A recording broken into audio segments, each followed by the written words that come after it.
కనీసం ఒక ఎగ్జామ్ గూడా లేకుండా సర్టిఫికేట్‌లు చూసి ఎంపిక జేసేటువంటి కేంద్ర ప్రభుత్వ సంస్థకు సంబంధించినట్టే నోటిఫికేషన్ బడింది. ఎట్లా అప్లై జేసుకోవాలి? ఈ జాబ్ ఎట్లా వచ్చేలాగైనా ఖచ్చితంగా రావాల్సిందే నాకు ఈ జాబ్ అనుకున్న వాళ్ళకి కూడా ఫుల్ డీటెయిల్స్ ఈ వీడియోలో చెప్తా. మా టీమ్ చాలా కష్టపడి ఈ వీడియోలు చేస్తున్నాం. మేమేం అడగట్ల. ఒక లైక్ ఇవ్వండి. లైక్ ఇచ్చేసి మీరు వీడియో చూడడం కంటిన్యూ మాకు చాలా హెల్ప్‌ఫుల్ అవుతది. అయితే ఈ సంస్థ ఆహ్, ministry of defence research and development organisation DRDO కేంద్ర ప్రభుత్వ సంస్థ ఇది. డీఆర్‌డీఓ అంటారు దీన్ని. Defence research and development organisation సంబంధించినటువంటి అఫీషియల్ వెబ్‌సైట్ ఉంది. ఆ వెబ్‌సైట్‌లోనే చాలా క్లియర్ కట్‌గా కెరీర్స్ అని ఒక పేజ్ ఉంటది. దాంట్లోనే రిక్రూట్‌మెంట్ నోటిఫికేషన్ ఉంది. దాంట్లోనే వాళ్ళిచ్చారు. అక్కడి నుంచే డౌన్‌లోడ్ చేశాను నేను అప్లికేషన్‌ని. దాంట్లో ప్రతి డీటెయిల్‌లు గూడా ఉన్నాయన్నమాట. సో, ఈ నోటిఫికేషన్ డీటెయిల్స్‌లోకి మనం ఒకసారి వెళ్తే గనక డిఫెన్స్ రీసెర్చ్ అండ్ డెవలప్‌మెంట్ ఆర్గనైజేషన్‌కి సంబంధించి ఆల్ ఓవర్ ఇండియా వైడ్‌గా డిఫరెంట్ సబార్డినేషన్స్ అనేవి పనిచేస్తూ ఉంటాయి. అందులో మనకి గ్యాస్ టర్బైన్ రీసెర్చ్ ఎస్టాబ్లిష్‌మెంట్ సంబంధించిన వాటిలో ఈ రిక్రూట్‌మెంట్ అనేది ఇప్పుడు ఇస్తున్నారు. ఈ నోటిఫికేషన్ రిలీజ్ డేట్ గూడా మనం అక్కడ చెక్ చేసుకోవచ్చు. ఈ రిక్రూట్‌మెంట్ నోటిఫికేషన్‌కి ఎవరెవరు అప్లై చేయొచ్చు అంటే ఇండియన్ సిటిజన్ అయితే సరిపోతది. ఆంధ్రప్రదేశ్, తెలంగాణ సరిపోతుంది. ఎక్కడైనా అప్లై చేయొచ్చు. అట్లాగే మేల్, ఫీమేల్ ఎవరైనా సరే అప్లై చేయొచ్చు. ఎవరెవరికి ఇక్కడ రిక్రూట్‌మెంట్ చేస్తారు అంటే గ్రాడ్యుయేషన్ చేసుండాలి. గ్రాడ్యుయేషన్ నాన్ ఇంజినీరింగ్ వాళ్ళకున్నాయి. బీఆర్, బీటెక్ వాళ్ళకున్నాయి. డిప్లొమా అండ్ ఐటీ చేసిన వాళ్ళకి కూడా అభ్యర్థులకు కూడా ఇక్కడ వేకెన్సీస్ అనేవి ఖాళీలైతే ఉన్నాయి. పోస్టుల వరకి కూడా మనకి ఎవ్రీ డీటెయిల్ అక్కడ మెన్షన్ చేశారు. ఏ పోస్టులకి ఎవరు ఏం చదివి ఉండాలనేది. ఏజ్ లిమిట్ విషయానికొస్తే గనక ఏదైతే మే 8 లాస్ట్ డేట్ ఉందో ఆ డేట్ నాటికి మీకు మినిమమ్ ఏజ్ అనేది 18 ఇయర్స్ ఉండాలి. మాక్సిమం ఏజ్ 27 ఇయర్స్ వరకు కూడా మనం దీంట్లో అప్లై చేసుకోవచ్చు. దాంతో పాటు గవర్నమెంట్ యొక్క రూల్స్ ప్రకారం కాస్ట్ పరంగా కూడా ఏజ్ రిలాక్సేషన్స్ అనేవి అప్లికేబుల్ అవుతాయని ఇచ్చారు.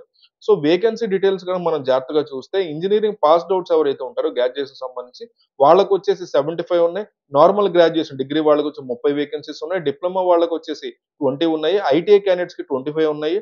సో, ఈ రిక్రూట్‌మెంట్‌కి సంబంధించి మీరు అప్లై చేయాలి అనుకుంటే ఎటువంటి అప్లికేషన్ ఫీ కూడా పే చేయక్కర్లేదు. ఏ కేటగరీ వాళ్ళైనా సరే మీరు రిక్రూట్‌మెంట్‌కి సంబంధించి ఫ్రీగానే మీరు అప్లై చేసుకోవచ్చు అంటే నోటిఫికేషన్‌లో క్లియర్‌గా మెన్షన్ చేసింది.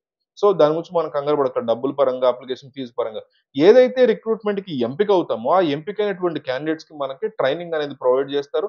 ఆ ట్రైనింగ్‌కి సంబంధించినటువంటి డీటెయిల్స్ అన్నీ గూడా క్లియర్‌గా మనకి మెన్షన్ చేశారు. ఎలా అప్లై చేసుకోవాలి? వీటికి సంబంధించి ఏమేం డాక్యుమెంట్స్ సబ్మిట్ చేయాలి? అవన్నీ గూడా ఇచ్చారు.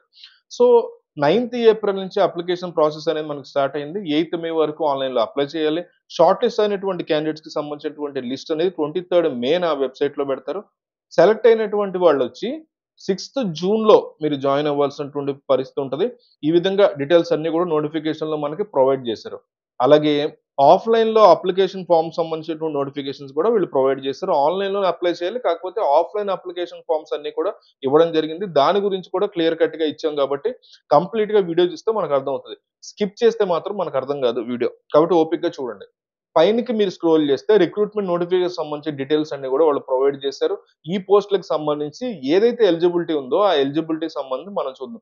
ఏదైతే గ్రాడ్యుయేట్‌కి సంబంధించినటువంటి ఇంజినీరింగ్ క్యాండిడేట్స్ ఉన్నారో వీళ్ళకి సంబంధించిన పోస్టులు ఏవైతే ఉన్నాయో ఎవరెవరు అప్లై చేసుకోవచ్చు అంటే mechanical, production, aeronautical, aerospace, electricals and electronics, electronics and communication, electronics and instrumentation, telecommunication, computers, IT, information science, అట్లాగే information technology, metallurgy, civil engineering ఈ డిపార్ట్‌మెంట్స్‌లో కూడా వేకెన్సీస్ ఉన్నాయి.